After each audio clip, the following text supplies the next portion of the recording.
تو میں اپنی ہر اسٹریم میں روزانہ ہی تقریباً میری اس موضوع پر بات ہوتی ہے کہ قرآن مقدس اللہ کا کلام کس طرح ہے۔ نمبر ایک، اس پر میں ہر بار یہیں سے میں بات شروع کرتا ہوں۔ آج بھی میں قرآن مقدس پر چند حوالے گفتگو کے شروع میں دیتا ہوں کہ یہ خدا کا کلام ہے تو ہے کیسے۔ اس پر پہلے میں چند حوالے پیش کروں گا، اور اس کے بعد پھر انشاءاللہ العزیز اگر کسی کا کوئی سوال ہوگا وہ سوال لیں گے۔ اس پر باقاعدہ اگر کوئی بات کرنا چاہے، ڈسکشن کرنا چاہے پیار محبت کے ساتھ دلائل کی روشنی میں، تو وہ ضرور کر سکتا ہے۔ دلائل کے علاوہ گپوں شپوں کی ضرورت بھی نہیں ہے، اور ہمارے پاس اتنا ٹائم بھی نہیں ہے۔ ہم دیکھو رات کافی ہے، تو ہم نے بھی سونا ہوتا ہے، آپ لوگوں نے بھی سونا ہوتا ہے۔ ہم آپ کے لیے یہ وقت نکالتے ہیں، اپنے پورے دن کام کاج میں مصروف، اور پڑھائیوں میں مصروف، پڑھانے میں مصروف، پڑھنے میں مصروف، اور رات میں دعوت میں مصروف۔ بس یہ ہمارا جینا مرنا یہی ہے۔ اللہ کریم ہمیں بس نہ یہ توفیق عطا فرمائے کہ اپنی رضا کے لیے مخلص رکھے۔ اللہ اپنی رضا عطا فرما دے۔ دیکھو کام بندے بہت بہت کرتے رہتے ہیں، اللہ کی رضا مین ہے، اللہ کی رضا پہلے ہے، اللہ کی رضا کے علاوہ کوئی چارہ ہی نہیں ہے۔ اچھا، تو ابھی پہلی دلیل میں آپ سے رکھتا ہوں۔ نمبر ایک، پہلے میں چھوٹی چھوٹی باتوں سے سٹارٹ کروں گا، اور پھر سائنس سے ایویڈنس پیش کر کے انشاءاللہ العزیز ثابت انشاءاللہ العزیز کرنے کی پوری کوشش کروں گا کہ قرآن واقعی اللہ کا کلام ہے۔ شروع میں چند ایک باتیں رکھتا ہوں۔ نمبر ایک، قرآن مقدس کو نازل ہوئے ہوئے تقریباً 1450 سال سے زیادہ ہو چکا ہے، ٹھیک ہے؟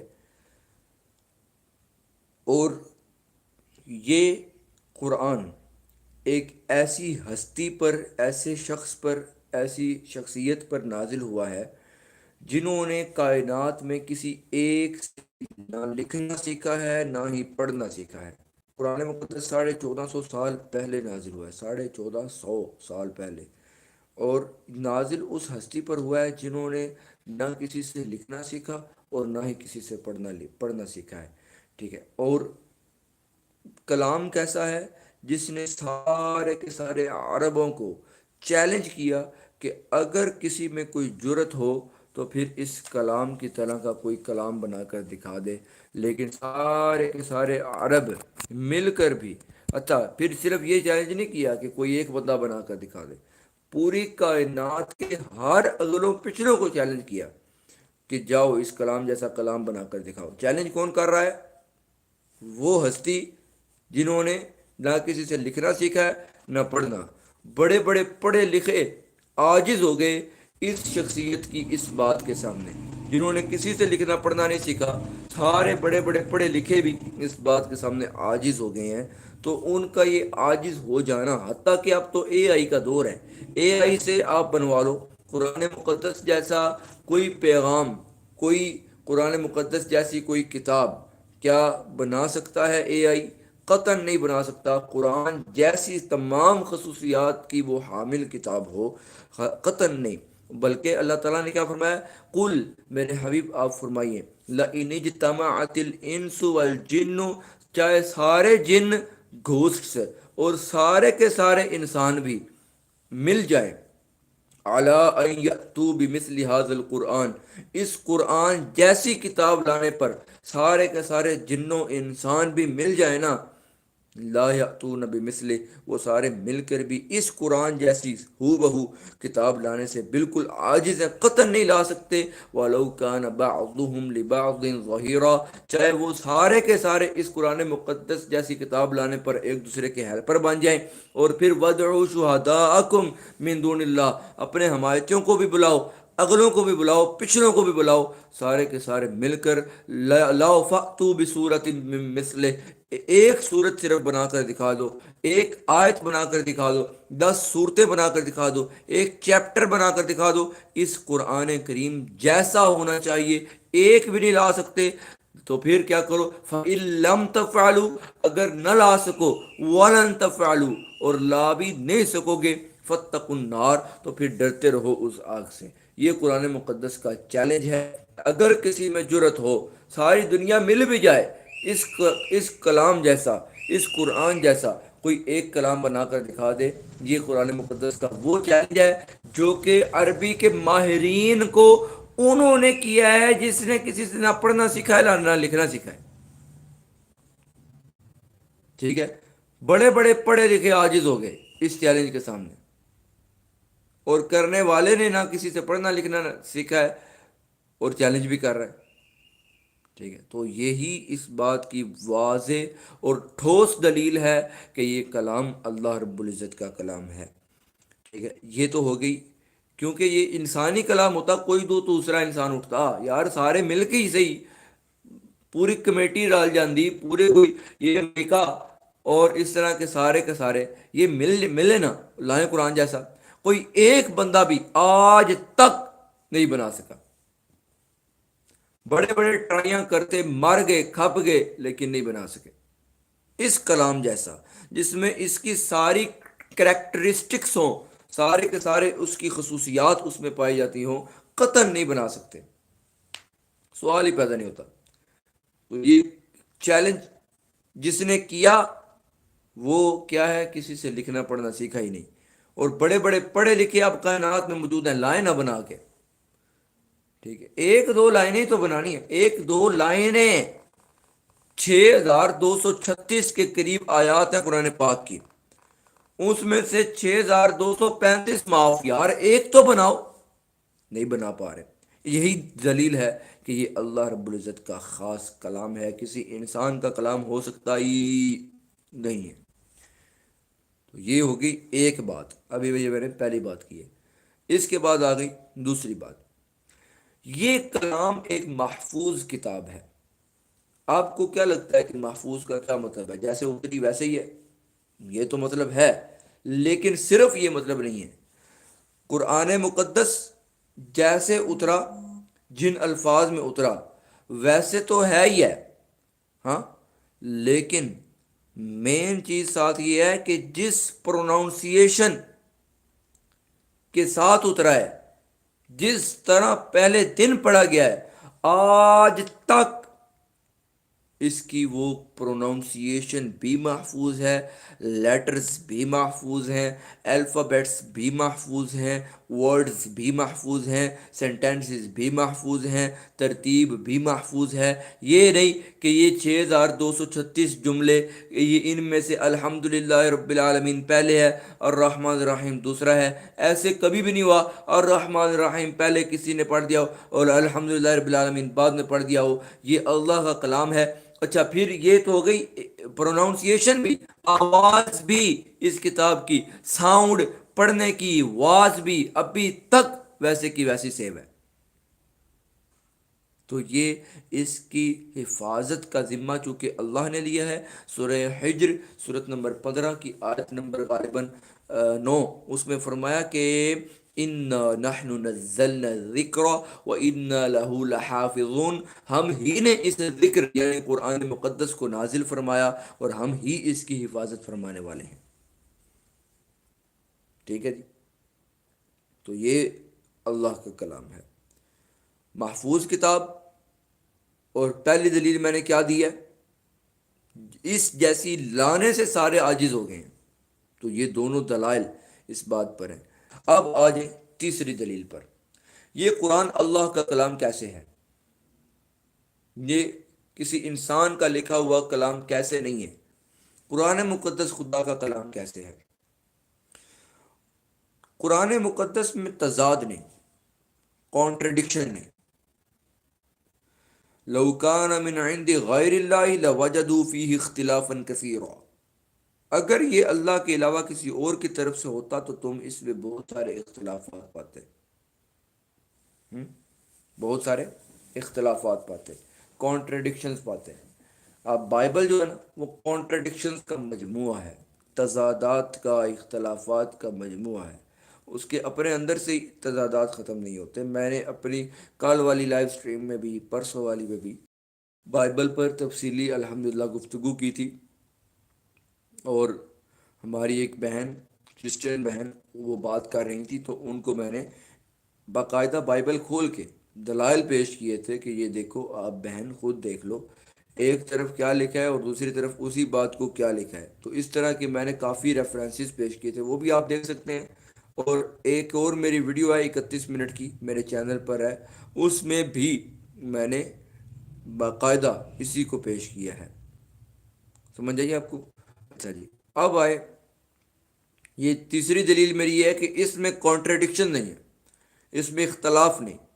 ورنہ کتابوں میں اختلافات ہیں، بائبل میں بھی اختلافات ہیں، قرآن مقدس میں اختلافات کا نہ ہونا یہی دلیل ہے کہ یہ کسی عام بندے کا، انسان کا کلام نہیں ہے، بلکہ یہ ایک انسان کے بنانے والے کا کلام ہے۔ ٹھیک ہے جی، اللہ کی طرف سے نہ ہوتا، اللہ کے علاوہ کسی کی طرف سے ہوتا، پھر اس میں بڑے اختلافات پاتے، لیکن اس میں اختلافات کا نہ ہونا اسی بات کی دلیل ہے کہ یہ اللہ کا کلام ہے۔ سائنس کے ذرائع وہ تو قرآن مقدس میں بھرے پڑے ہیں، جیسا کہ میں جلدی جلدی آج بات کر رہا ہوں کیونکہ یہ میں ہر روز لائیو میں بات کرتا ہوں، تو آج میں بڑا مختصر رکھ کے بات کر دیتا ہوں۔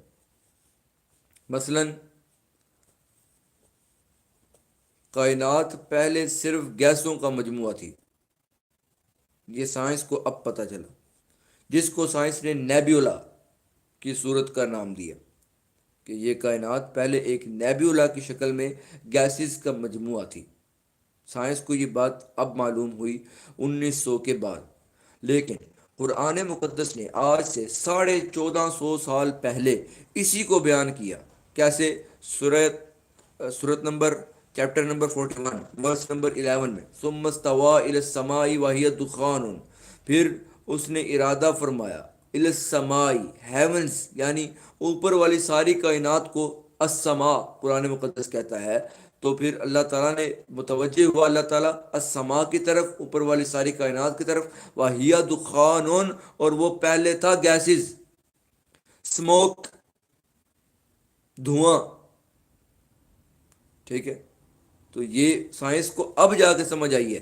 قرآن مقدس اس وقت بتا رہا ہے جب کہ نہ سائنس کا کوئی وجود تھا، نہ ہی سائنسدانوں کا وجود تھا، کسی نے سوچا بھی تھا کہ یہ بھی سمجھ آئے گا کہ یہ کائنات پہلے کس طرح کی تھی۔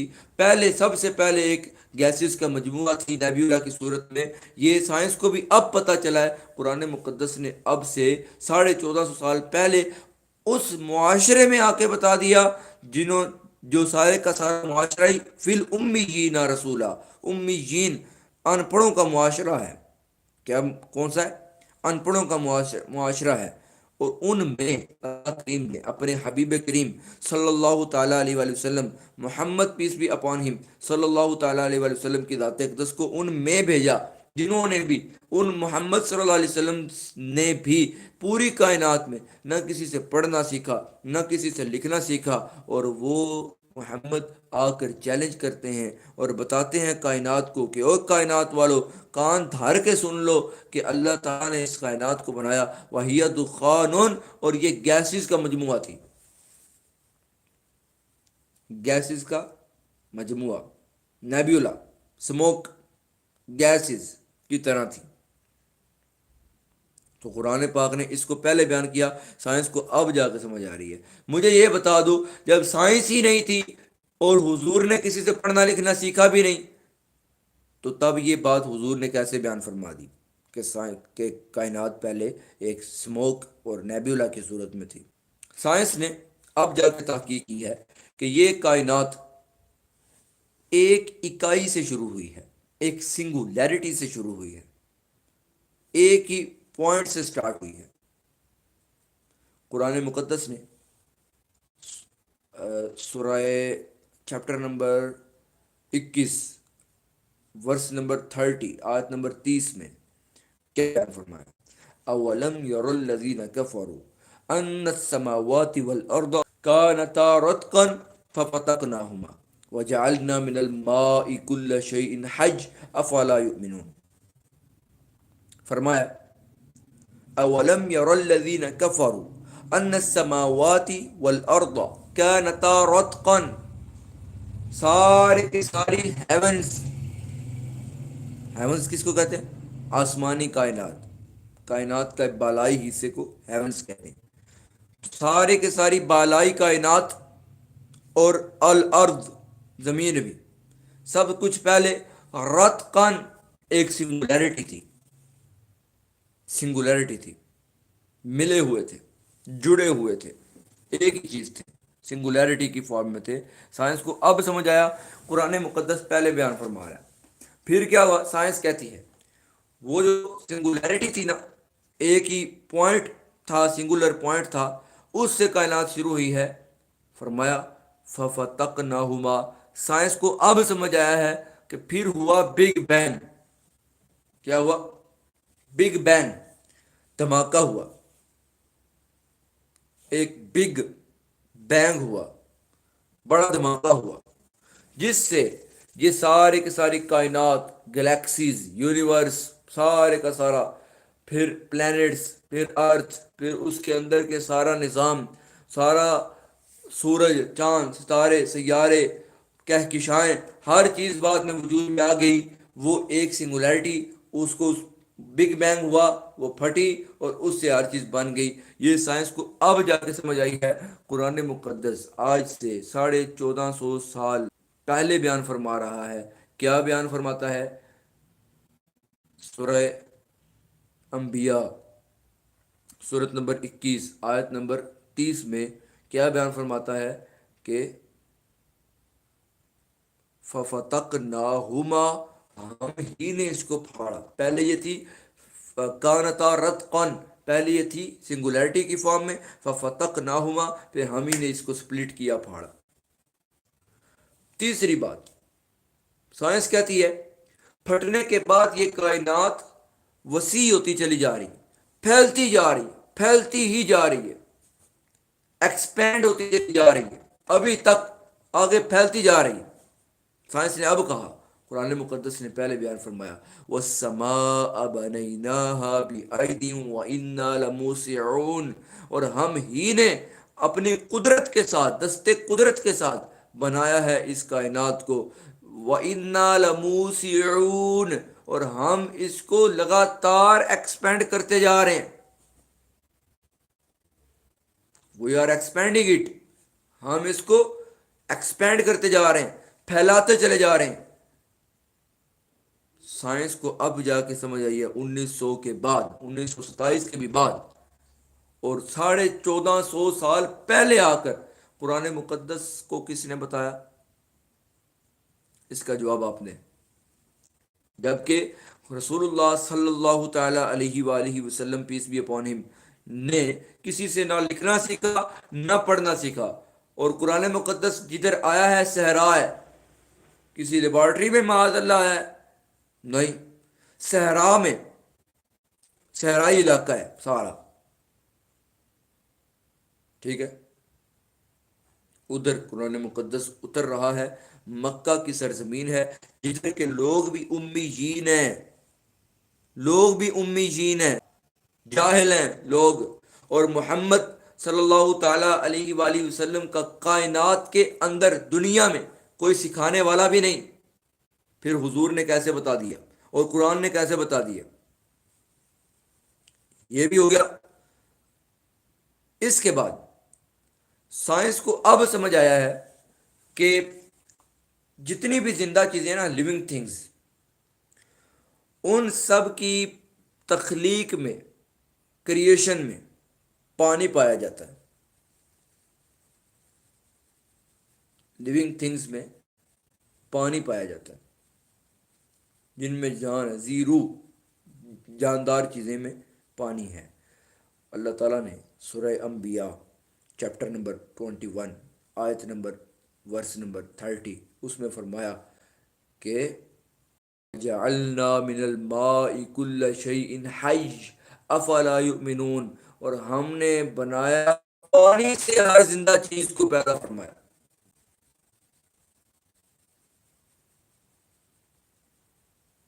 کیا کس نے بتا دیا قرآن پاک کو؟ کس نے بتایا؟ ایمبریولوجی نے. کس نے بتایا؟ اس وقت تو کوئی سائنس ہی نہیں تھی. سائنس تو کیا، سائنس کا دادا بھی نہیں تھا. کسی کو یہ کبھی خیال بھی نہیں تھا آیا کبھی کہ سائنس بھی کائنات میں آئے گی. اس وقت پیارے Muhammad, peace and blessings be upon ہم، صلی اللہ تعالی علیہ وآلہ وسلم کی ذات اقدس کو کون بتا گیا؟ اگر خدا نہیں ہے، اگر اس کائنات کا بنانے والا کوئی نہیں تو کون بتا گیا؟ اس کے علاوہ اگلا سوال سنیں۔ سائنس نے پہلے کہا کہ یہ زمین چپٹی ہے، سیدھی ہے، فلیٹ ہے، بالکل فلیٹ ہے۔ بعد میں سائنس نے تحقیق کی اور کہا نہیں، گول ہے۔ زمین کو کیا کہا؟ زمین کیا ہے؟ گول ہے۔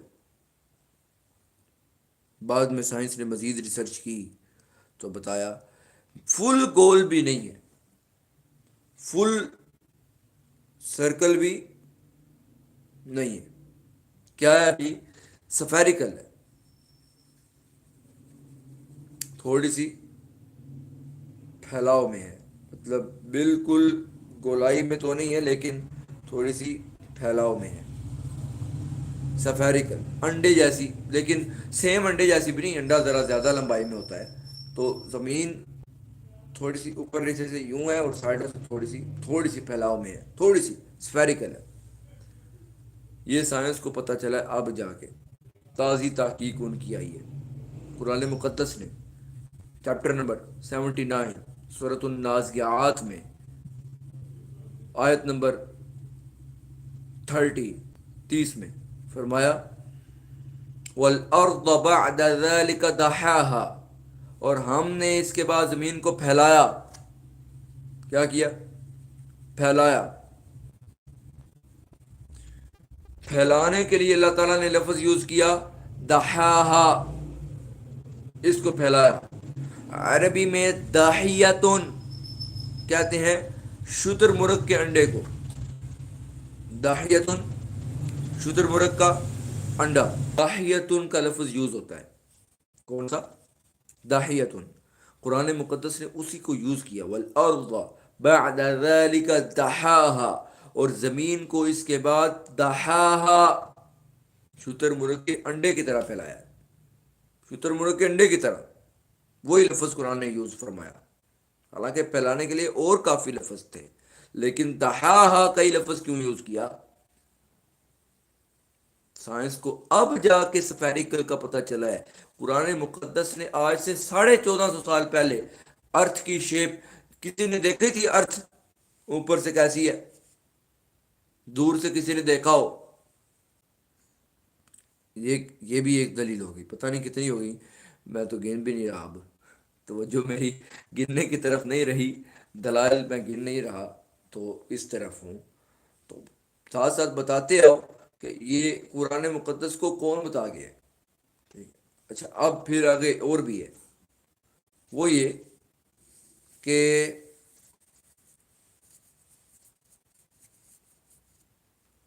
سائنس نے اب جا کے ریسرچ پیش کی ہے۔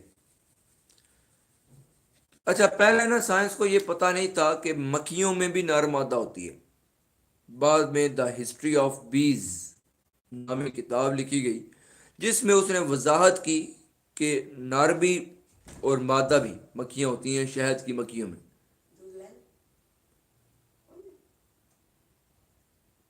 نر اور مادہ مکھیاں دونوں ہوتی ہیں شہد کی مکھیوں میں۔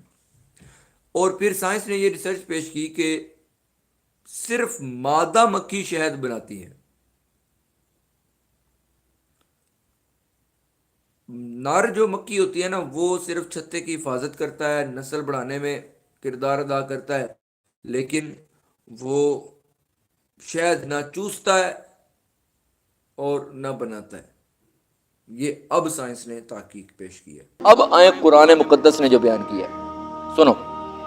سبحان اللہ۔ وَأَوْحَى رَبُّكَ إِلَى النَّحْلِ، تیرے رب نے وحی کی شہد کی مکھی کی طرف، أَنِ اتَّخِذِي مِنَ الْجِبَالِ بُيُوتًا، اے فیمیل مکھی، اے مادہ مکھی، تو بنا گھر، چھتے تو بنا۔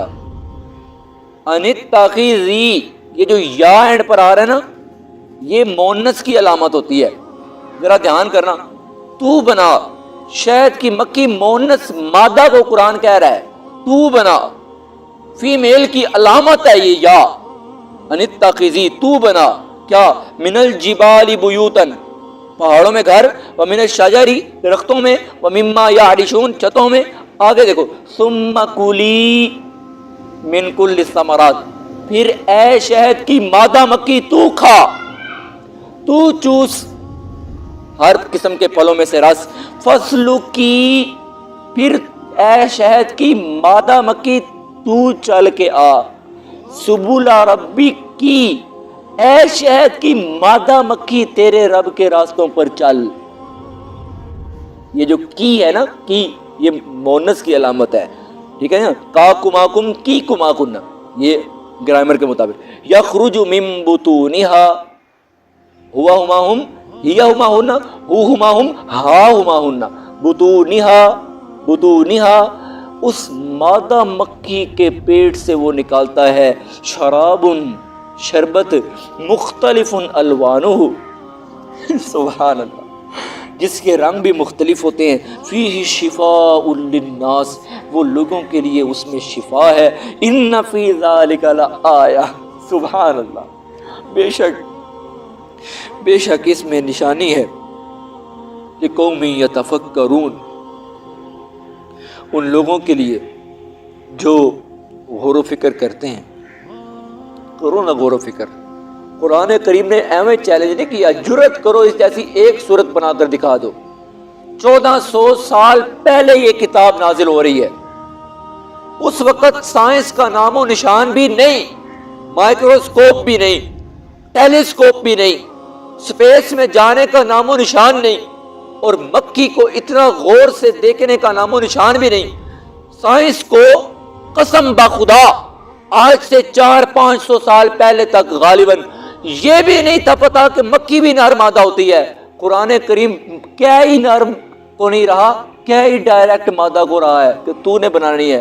سیدھی بات بتا دو کافر ہو اے مرتدو جو پہلے مسلم تھے اب خود کو ایکس مسلم کہتے ہو. اگر تم میں جرت ہو تو جواب دو کہ قرآن مقدس کو یہ بات آج سے 1400 سال پہلے بتا دی کس نے؟ محمد الرسول اللہ صلی اللہ تعالی علیہ وآلہ وسلم کی ذات اقدس کو، ذات پر انوار کو یہ پیغام دیا کس نے؟ حضور کسی سے پڑھے نہیں، حضور کسی سے جانے نہیں، حضور صلی اللہ علیہ وسلم کو کسی نے بتایا نہیں. تو جرت کرو بتاؤ اس صرف 1-2 آیتوں کا تم جواب نہیں دے سکتے؟ ہاں بھئی 2 جواب. حضور نے کسی استاد سے پڑھا نہیں، کسی استاد سے لکھنا سیکھا نہیں. پورا معاشرہ وہ امیین کا، فی الامیین کا لفظ قرآن بولتا ہے، یہ بھی قرآن نے بتایا کہ وہ سارا معاشرہ امیین کا تھا. ڈیزرٹ میں رہتے تھے، کوئی تمہاری طرح ٹیلیسکوپ اور سائنٹسٹ کے لیب میں نہیں تھے رہتے وہ سارے کے سارے. وہ پورا عرب کا معاشرہ صحرا میں رہتے تھے. اس وقت قرآن کریم کو کون بتا رہا ہے کہ شہد کی مکھی کے بارے میں اتنی ڈیٹیل جو سائنس کو اب جا کے سمجھ آیا قرآن مقدس پہلے بتا رہا ہے؟ تو بتا کس طرح رہا ہے؟ اگر کسی میں ہو ہمت تو دے قرآن کریم کو جواب اس کا. قرآن مقدس کو یہ بات کس نے بتائی؟ تو یہ سوال ہے ان لوگوں سے جو کہتے ہیں کہ یہ قرآن خدا کا کلام نہیں ہے. تو تم بتا دو کس کا ہے. سائنس تو تھی نہیں. یہ پہلے یہ بتاؤ کیسے پتا چلا فیمیل مکھی بھی ہوتی ہے؟ مکھی میں بھی فیمیل اور میل ہوتے ہیں، اس وقت کیسے پتا چلا؟ یہ پہلا جواب اس کا دینا ہے. پھر اس کا دو کہ یہ کیسے پتا چلا کہ فیمیل مکھی شہد بناتی ہے؟ ٹھیک ہے. اب اس کے بعد آؤ اگلی دلیل پر. اب پتہ نہیں کتنی ہے میں دینا جا رہا ہے، جب تک چلنے ہوتا ہے چلتے ہیں. بسم اللہ الرحمن اعوذ باللہ من الشیطان الرجیم بسم اللہ الرحمن. اگلی دلیل سائنسی دلیل بھی دیتے ہیں نا. وہ کہتے ایک نے آ کے کہا لائیو میں کہ یہ پرانی کتاب ہے اور پرانی باتیں چھیڑ کے بیٹھے ہوئے. اللہ ایک ہے، رسول اللہ صلی اللہ تعالی وسلم کی بات، قرآن کی بات. وہ پرانے بندوں کی طرح باتیں کر رہے ہو، پرانی باتیں ہیں، کوئی ماڈرن بات کرو. ایک بندے نے آ کے یہ کہا، میں چل سن لوں، لیکن اس کو میں نے ایک دلیل دی، بعد میں وہ بھاگ گیا، اس نے بات ہی نہیں سنی. تو اگلی دلیل سنیں. سائنس کو اب جا کے پتہ چلا ہے کہ پودوں میں بھی نر مادہ ہوتے ہیں، میل فیمیل. ٹھیک ہے. قرآن مقدس نے اس کو بھی پہلے بیان کیا ہے کہ اللہ نے زمین سے جوڑوں کی صورت میں پودے اگائے ہیں. جوڑوں کی صورت میں پودے اگائے ہیں. کس نے بتایا جی قرآن مقدس کو؟ ذرا آپ نے اس کا بھی جواب ارشاد فرمانا ہے کہ کون بتا کے جا رہا ہے قرآن مقدس کو. اس کی دلیل آپ کو مل جائے گی. اس کی دلیل آپ کو مل جائے گی سورہ یاسین میں. سورۃ یاسین غالباً سورت نمبر 36 ہے قرآن کی میرے خیال سے. سبحان الذی خلق الازواج کلہا مما تنبت الارض. پاک ہے وہ ذات، ٹھیک ہے، مما تنبت الارض سورۃ یاسین میں. پاک ہے وہ ذات جس نے بنائے جوڑے ہر قسم کے. آگے مما تنبت الارض، وہ جوڑے بھی بنائے جو زمین اگاتی ہے، ان میں سے بھی جوڑے بنائے. مما ان میں سے جو تنبت اگاتی ہے، الارض زمین، اس میں سے بھی جوڑے بنائے. پودوں میں پلانٹس میں بھی جوڑے ہوتے ہیں نر مادہ. یہ سائنس کو اب پتہ چلا ہے، قرآن مقدس نے یہ بھی پہلے بتایا ہوا.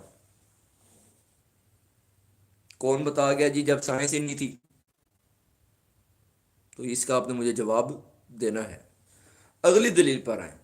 آج میں بھی موڈ ہی چاہیا لیندے جاؤ دلیلاں. سائنس کہتی ہے کہ یہ سورج جو ہے نا،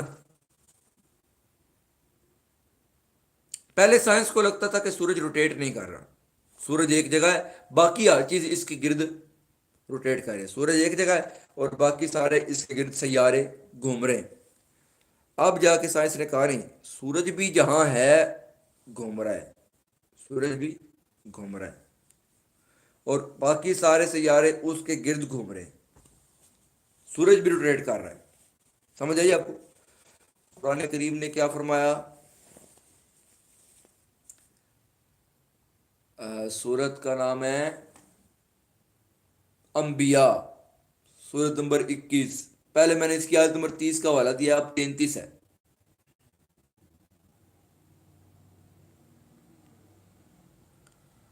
الشمس والقمر، اور ایک دو لفظ بھول گئے، اس سے اگلے میں حافظ نہیں ہوں نا، تو اس سے اگلے دو لفظ ہیں کل فی فلک یسبحون. ٹھیک ہے، ہاں، هو الذی خلق اللیل والنہار والشمس والقمر کل فی فلک یسبحون. یہ آیت ہے، آیت نمبر 33 سورہ انبیاء سورت نمبر 21 میں ہے. آیت کا مطلب کیا ہے؟ وہی اللہ ہے، خلق اللیل، جس نے پیدا کیا رات کو، والنہار، اور دن کو پیدا فرمایا، والشمس، اور سورج کو پیدا فرمایا، والقمر، اور چاند کو بھی پیدا فرمایا، کل فی فلک یسبحون، ہر ایک اپنے محور اور مدار ایکسس کے اوپر روٹیٹ کر رہا ہے. سورج، چاند، ہر ایک روٹیٹ کر رہا ہے آن ہز ایکسس، اپنے مدار پر روٹیٹ کر رہا ہے، جہاں وہ ہے وہ روٹیٹ کر رہا ہے. قرآن مقدس نے یہ بات 1450 سال پہلے بتائی ہے اور سائنس کو اب جا کے سمجھ آئی ہے. پہلے سائنس کو بھی نہیں تھی سمجھ آئی. سائنس پہلے کہتی تھی سورج ایک جگہ ہے، باقی اس کے گرد گھومتے ہیں. اب جا کے سائنس کو سمجھ آئیے کہ نہیں، سورج بھی گھومتا ہے، سورج بھی روٹیٹ کرتا ہے. قرآن مقدس نے یہ بات پہلے ہی بتا دی. ٹھیک ہے جی، میں نے والا دے دیا. پھر آئے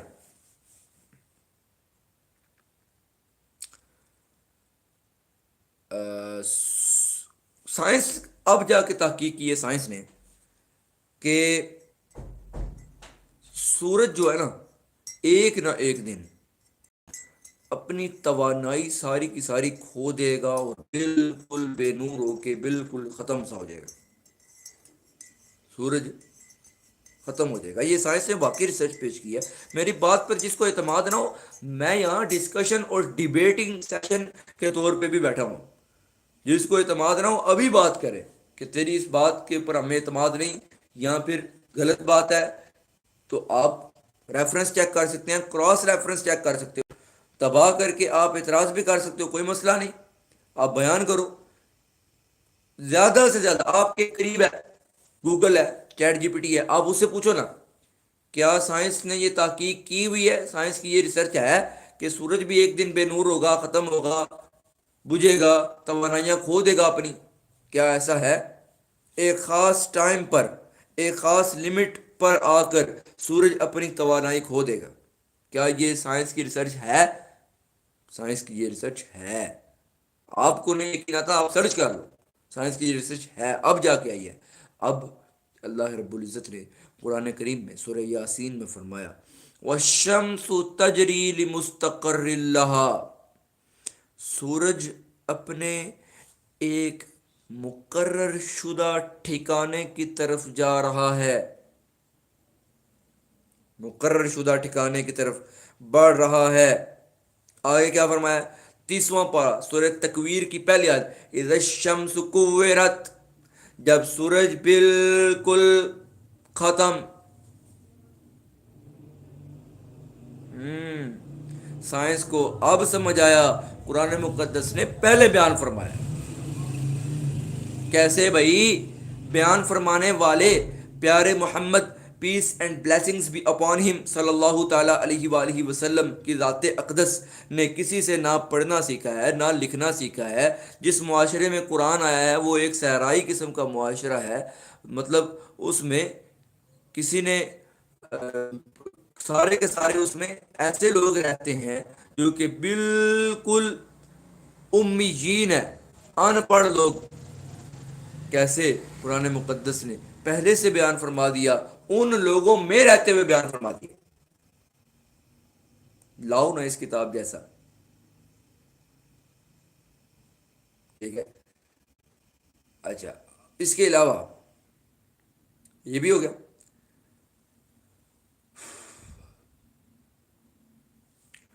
سائنس نے اب جا کے ریسرچ کی.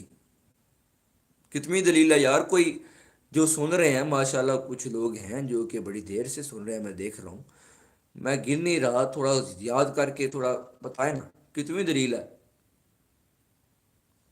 مجھے تو یاد ہی نہیں ہے. میں دلیلیں دینے کی طرف دھیان ہے. کوئی بھائی ایک بار بتائے دلیل کتنی ہے. تھوڑا یار تسلی تو ہو، سوچ سوچ کے بتائیں ذرا. پہلی کون سی تھی، پھر کون سی تھی، پھر کون سی تھی، سوچیں. اگلی دلیل جی. سائنس کو اب جا کے جائی کہ چاند کی روشنی ریفلیکٹڈ لائٹ ہے، سورج کی روشنی اس کی اپنی لائٹ ہے. چاند کی روشنی اس کی اپنی لائٹ نہیں ہے.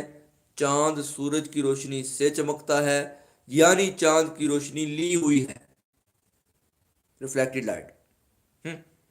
اب جا کے سائنس کو پتہ چلا. قرآن نے پہلے اعلان کیا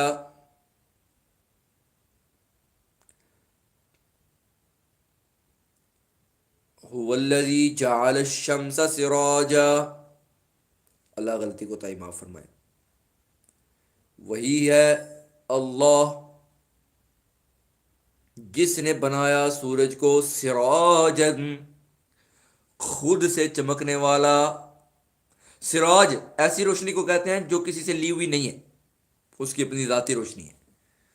والقمر منیرا، قرآن میں لفظ ہے. اور چاند کو بنایا منیرن،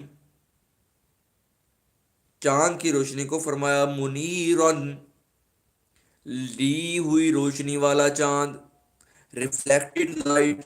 منیر کہتے ہی ایسی روشنی کو ہے جو ریفلیکٹڈ لائٹ ہے، لی ہوئی روشنی ہے، اپنی نہیں ہے. اور سراج اور وہاج دو لفظ بولے ہیں قرآن نے سورج کی روشنی پر.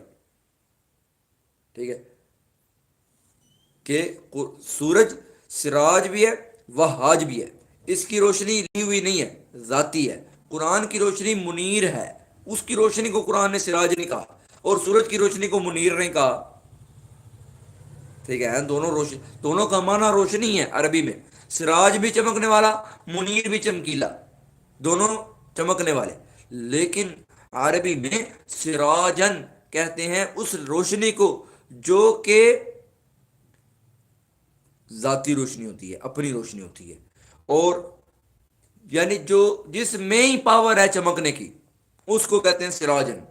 اور وہاجن بھی اسی کو کہتے ہیں۔ منیرن کہتے ہیں جس میں اپنے اندر قابلیت نہیں ہے کہ خود چمکے، وہ لے کے چمکتا ہے۔ تو چاند سورج سے روشنی لے کے چمکتا ہے، لی ہوئی روشنی ہے چاند کی، یہ سائنس کو اب پتہ چلا۔ قرآن مقدس نے اس کو بھی 1450 سال پہلے بیان فرمایا۔ ٹھیک ہے، اور بھائی کوئی بندہ بتاؤ تو صحیح کتنے ہو گئے ریفرنسز؟ مجھے یاد ہی نہیں اب۔ چلے، اللہ قبول فرمائے جی، اور اللہ تعالیٰ ہمیں سمجھنے کی توفیق بھی عطا فرمائے۔ ایک اور دیں،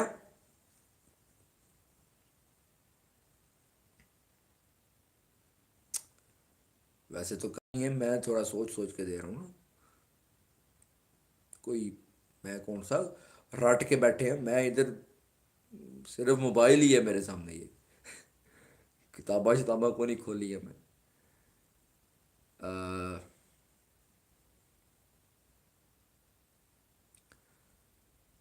میں تو کہتا ہوں کافی ہیں، کیونکہ 1 گھنٹہ برا ہو گیا ہمارے سیشن کو، آج کے لیے کافی ہیں۔ انشاءاللہ مزید دلائل ہیں، انشاءاللہ نیکسٹ سیشن میں دے لیں گے۔ اور اتنے میں کوئی ایتھیسٹ، کوئی ایگنوسٹک، کوئی سناتنی، کوئی تاتنی، کوئی شاتنی ماتنی، ٹھیک ہے، وہ لائے اس میں سے کسی ایک کا جواب، اور یہ بتانا ہے ساتھ کہ محمد پیس بی اپون ہم صلی اللہ تعالی علیہ وآلہ وسلم، جنہوں نے کسی سے نہ لکھنا سیکھا نہ پڑھنا سیکھا، انہوں نے یہ کلام کیسے لایا؟ سائنس کا وجود ہی نہیں، کسی نے سوچا بھی نہیں، سائنس آئی ہی ان سے 500 600 700 سال بعد ہے۔ اس سے بھی پہلے قرآن مقدس کیسے بیان فرما رہا ہے، قرآن مقدس نے کیسے وضاحت کے ساتھ بیان کیا، اور پھر چیلنج بھی کیا ہے کسی میں جرت تو لاؤ اس جیسا کلام۔ قرآن کریم چیلنج کرتا ہے کہ اگر کسی میں ہمت ہو، جرت ہو، تو سارے کے سارے تمہارے جتنے حاجت روا اور مشکل کشا ہیں، سارے کے سارے جتنی تمہاری مورتیاں ہیں، جتنوں کو تم پکارتے ہو، جتنوں کے تم مورتیاں بنا کر ان کو پوجتے ہو، جن کی تم اللہ کے سوا عبادت کرتے ہو، سب کو پکار کے دیکھو، جرت کرو، سب کو جمع کر لو، اور سب کو بولو کہ قرآن کریم جیسی سارے اگلے پچھلے مل جاؤ، ایک صورت بنا کر دکھا دو۔ آج تک قرآن کریم کا کوئی یہ چیلنج پورا کر بھی نہیں سکا، نہ کسی ماں نے ایسا جنا ہے جو پورا کر سکے، اور نہ آئندہ کبھی کر سکے گا۔ قرآن کریم فرماتا ہے اگر ایک صورت، صرف ایک صورت 1.5 لائن دیے، انا اعطیناک الکوثر فصلی لربک وانحر ان شانئک هو الابتر، یعنی قرآن کہہ رہا ہے 1.5 لائن، ایک صورت 1.5 لائن قرآن کریم جیسی بنا کر دکھا دو۔ جرت کرو، نہیں بنا سکتے، جب بنا نہیں سکتے ہو پھر کیوں انکار کرتے ہو؟ جب اس سے عاجز ہو، تو اتنے عاجز تم ہو چکے ہو، تو انسان ایسا کلام بنا سکتا ہے جس سے باقی ساری انسانیت، ساری مخلوق ہی عاجز آ جائے؟ نہیں بنا سکتا۔ اسی چیلنج سے ثابت ہوتا ہے کہ یہ خدا کا کلام ہے، یہ اللہ ہی کا کلام ہے، کلام خدا ہے قرآن پاک۔ اس پر ایک بار لائیو سیشن میں نے کیا تھا، 47 منٹ کی وہ ویڈیو ہے، آپ اس کو دیکھ سکتے ہیں۔ اور پھر ایک اور تقریباً 19 منٹ کی ہے، ایتھیسٹ جتنے ملحد ہیں، جو منکرین خدا ہیں، جو کہتے ہیں خدا ہے ہی نہیں، اور یہ قرآن کریم کو وہ اللہ کا کلام بھی نہیں مانتے، ان کو چیلنجنگ ویڈیو بنائی تھی، جرت کرو کہ اس کا جواب دو۔ 19 منٹ میں قرآن کریم سے وہ باتیں واضح کی سائنس کے متعلق کہ سائنس کو ابھی تقریباً 200 300 400 500 600 سال پہلے پتہ چلا، وہی بات قرآن کریم 1400 سال پہلے، 1450 سال پہلے بیان فرما رہا ہے۔ یہ قرآن کریم کا معجزہ ہے۔ اس طرح کی باتیں اس 19 منٹ والی ویڈیو میں بے شمار بیان کی ہیں. اس کی انشاءاللہ ڈسکرپشن میں لنک بھی ایڈ کر دوں گا. آگے بیان سنیں. قرآن کا چیلنج ہو گیا، پھر اللہ تعالیٰ ہمیں بنا بھی نہیں سکتے. یہ بھی قرآن کا چیلنج ہے. ایک طرف قرآن کا چیلنج یہ ہے کہ جرت کرو بنا کر دکھاؤ، سارے مل بھی جاؤ. ان کنتم صادقین، اگر تم میں سچائی کی رتی بھی ہے، چاہے وہ کرسچنز ہوں، چاہے وہ جیوز ہوں، چاہے وہ ملحدین ہوں، چاہے وہ زندادقہ ہوں، جتنے بھی کفار ہیں، جرت کرو قرآن پاک جیسی ایک صورت بنا کر دکھا دو. جب بنا نہیں سکتے تو پھر قرآن کریم پر حق ہے، اور ان کنتم صادقین بتا رہا ہے کہ تم نرے جھوٹے ہو. یہ بھی بات آتی ہے. اور پھر اگلا ایک اور مسئلہ بیان سنیں. لن تفعلوا بھی بتا رہا ہے. قرآن کا ایک اور پیشن گوئی بھی ہے کہ تم بنا بھی نہیں سکتے، جو مرضی کر لو تم بنا نہیں سکتے. وَلَن تَفْعَلُوا فَاتَّقُوا النَّارَ الَّتِي وَقُودُهَا النَّاسُ وَالْحِجَارَةُ. جس قرآن کے ساتھ ٹکر لینے سے ساری کی ساری انسانیت عاجز ہے، اس قرآن کی خیرات لینے کے لیے آؤ، اس قرآن پاک کی بارگاہ میں آؤ اس کے سامنے ہاتھ پھیلانے پڑیں گے، گھٹنے ٹیکنے پڑیں گے. قرآن مقدس کے سامنے تمہیں مجبور ہو، چاہ کراؤ یا نہ چاہ کراؤ، قرآن کریم کے سامنے تمہیں اپنا آپ مار کر قرآن کریم کو دینا پڑے گا. مجبوراً دینا پڑے گا، چاہ کر بھی دینا پڑے گا. یہ میں ان کو بات کر رہا ہوں جو قرآن مقدس کو نہیں مانتے. وہ قرآن پاک کو بیٹھ کے بے ایمان گالیاں نکالتے رہتے ہیں. گالیاں نکالنا آسان ہے، جرت کرو بتاؤ، اس سوال کا جواب دے دو. قرآن کریم نے جو بیان کیا اس سے پہلے کسی اور نے وہ چیز اس انداز سے بیان بھی نہیں کی، اور اس کے بعد سائنس کو 1000 سال بعد جا کر پتہ چل رہا ہے. اس وقت نہ ٹیلیسکوپ ہے، نہ مائکروسکوپ ہے، نہ کوئی جو ہے وہ سائنس کے آلے ہیں جن سے پتہ چل سکے. تو پھر اس وقت قرآن کو کس نے بتا دیا؟ اور محمد صلی اللہ علیہ وآلہ وسلم اگر انہوں نے قرآن کریم خود سے بنایا ہوتا تو بتاؤ کہ حضور صلی اللہ تعالی وسلم نے تو کسی استاد سے پڑھنا لکھا سیکھا تک نہیں. تو پھر بتاؤ نا، وہ سارا معاشرہ بھی، سارے کا سارا معاشرہ بھی پڑھے لکھوں کا نہیں، تو پھر کون بتا رہا ہے؟ اس چیلنج کا جواب دو. یہ قرآن نے چیلنج کیا ہے سورہ بقرہ میں، پہلے پارے میں، سٹارٹ میں، اور پہلی لائن میں بھی یہی فرمایا ہے. دوسرے صفحے کی پہلی لائن میں ذالک الکتاب لا ریب فیہ، یہ ایسی عظیم الشان کتاب ہے جس میں کوئی شک نہیں ہے. قسم بخدا کسی کا دل دکھانا مقصد نہیں، مقصد صرف اصلاح ہے، اپنی بھی اور دوسروں کی بھی.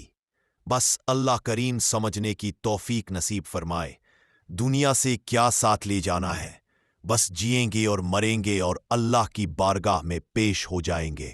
بس اتنا گواہ رہنا ہر سننے والا شخص کہ یہ جو بیان کر رہا ہے محمد عاقب جاوید، یہ گواہی دیتا تھا کہ اللہ کے سوا کوئی عبادت کے لائق نہیں ہے، اور پیارے سیدنا محمد رسول اللہ صلی اللہ علیہ وآلہ وسلم اس کے سچے بندے اور آخری رسول ہے.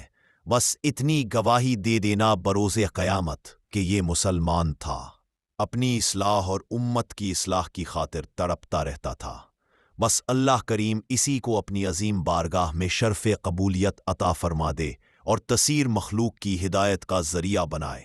کوئی ایک حرف، کوئی ایک لفظ، انداز بھی نامناسب اور برا لگا ہو، میں سچے دل سے آپ سے معافی مانگتا ہوں. اللہ کریم مجھے معاف فرمائے اور ہم سب کو اللہ کریم ویسے جینا نصیب فرمائے جو اللہ اور اس کے پیارے حبیب کو پسند آ جائے، اور ویسا مرنا نصیب فرمائے جو اللہ اور اس کے رسول کو پسند آ جائے. آمین.